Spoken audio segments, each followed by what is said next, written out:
The Second World War was the deadliest conflict in human history. It engulfed nearly every continent, claimed tens of millions of lives, and reshaped the modern world. When looking back, the question is not only how the Allies achieved victory, but also why the Axis powers, Germany, Italy, and Japan, failed in their ambitious quest for global domination. The answer lies in a mixture of flawed strategy, poor leadership, economic weakness, and the remarkable resilience of their enemies.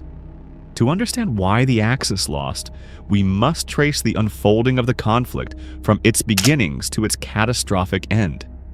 The interwar balance of power. In the years following the First World War, two nations towered above the rest in terms of global influence. Britain, with the world's largest empire and navy, and the United States, the richest country and financial capital of the world. However, after the Wall Street crash of 1929, both turned inward.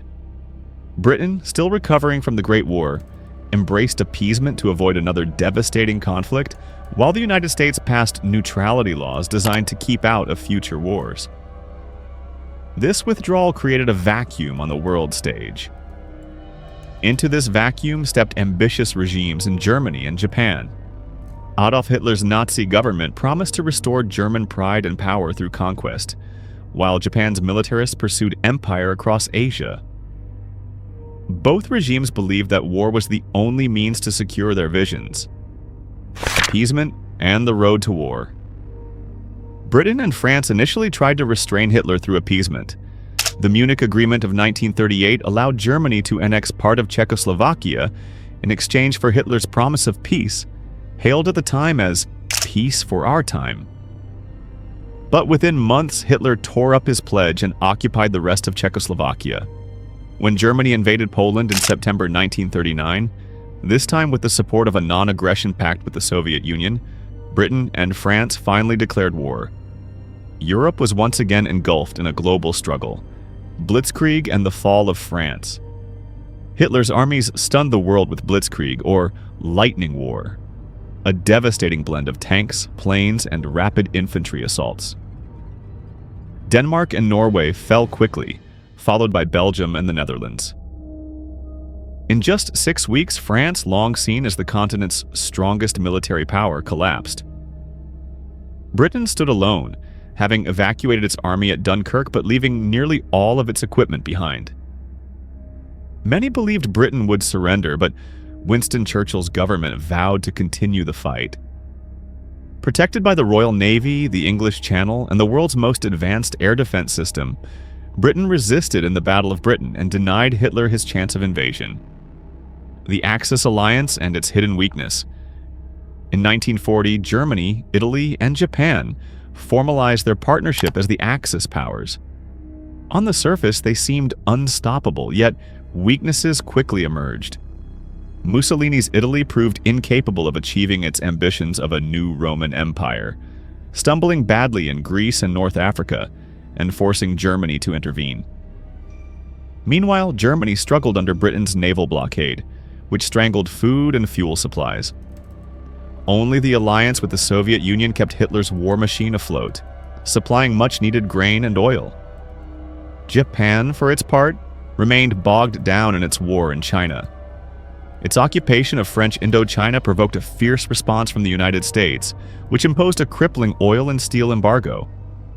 By 1941, the Axis powers were running out of options, the fatal gambles of 1941.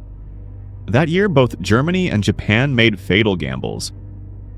Hitler turned on the Soviet Union, launching Operation Barbarossa, the largest invasion in history.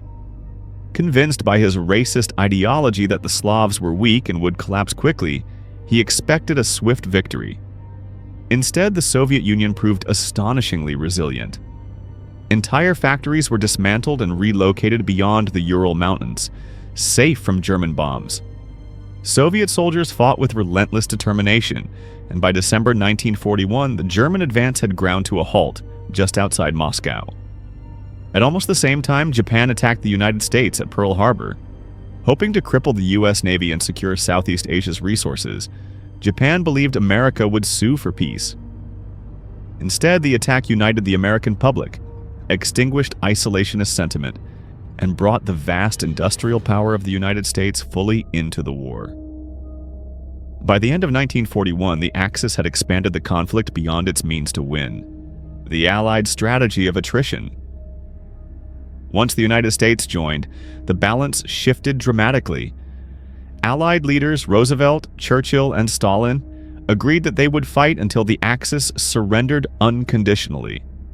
They understood that their combined strength in manpower, resources, and industry would eventually overwhelm their enemies.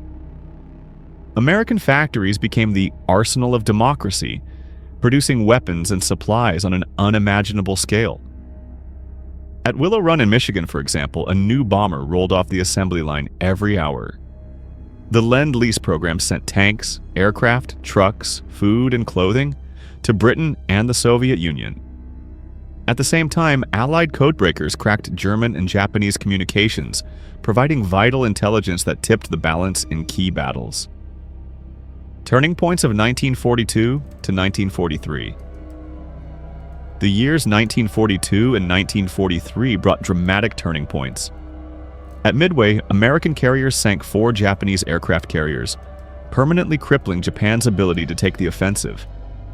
At Stalingrad, Soviet forces surrounded and annihilated a German army, delivering Hitler his first major defeat. Meanwhile, the Battle of the Atlantic, which had seen German U-boats inflict terrible losses on Allied shipping, began to turn. Allied convoys, bolstered by new technology and long-range aircraft, secured the vital supply lines across the ocean. From this point on, the Axis powers were locked in a war of attrition they could never win: the air war and strategic bombing. Air power became decisive. By 1943, Allied bombers were striking Germany around the clock, with the Royal Air Force targeting cities by night and American bombers hitting factories by day. Though costly, these raids forced Germany to disperse its production into smaller workshops, reducing efficiency. Meanwhile, Japan's cities were devastated by firebombing raids that killed hundreds of thousands. Axis air forces, starved of fuel and poorly trained, could not withstand the relentless pressure. The land war and Allied advances. On the ground, the Allies began to push forward. In 1944, they launched the D-Day landings in Normandy, beginning the liberation of Western Europe. At the same time, the Soviet Union launched Operation Bagration, which shattered German forces in Belarus. Allied armies were better supplied, relying on fleets of trucks, while Germany still depended heavily on horse-drawn wagons. Superior logistics ensured constant pressure on Axis defenses. Leadership also played a crucial role. Stalin, once prone to disastrous interference, increasingly trusted his generals. Hitler, by contrast, grew more erratic, refusing to allow withdrawals and squandering resources on so-called wonder weapons, like the V-1 rocket, rather than tanks and planes that might have made a difference. Collapse of the Axis powers. By 1945, the Axis position was hopeless. Germany was crushed between the Soviets advancing from the east and the Anglo-Americans from the west. Hitler retreated to his bunker in Berlin, clinging to delusions of miracle weapons, until his suicide in April. Germany surrendered in May. Japan fought on with suicidal determination, deploying kamikaze pilots and refusing to surrender. But the dropping of atomic bombs on Hiroshima and Nagasaki, combined with the Soviet invasion of Manchuria, finally forced them to capitulate in August 1945. Why the Axis lost? The Axis powers lost for many interconnected reasons. They expanded too far and too quickly, fighting wars on multiple fronts that they could not sustain. They suffered crippling shortages of fuel, food, and raw materials due to Allied blockades and embargoes. They consistently underestimated the will and resilience of their enemies, with Hitler dismissing the Soviet Union as weak, and Japan misjudging America's determination. Their industrial base was vastly inferior to that of the Allies, especially once the United States fully mobilized. Leadership failures compounded their troubles, as Hitler's strategic blunders and Mussolini's incompetence contrasted sharply with the increasingly effective cooperation of Allied leaders. And that's why the Axis powers lost the Second World War. If you enjoyed this deep dive into history, don't forget to give this video a like. It really helps the channel grow. And if you'd like to see more stories from the past told in an engaging way, make sure to subscribe and hit the notification bell so you never miss a new upload. Thanks for watching, and I'll see you in the next video.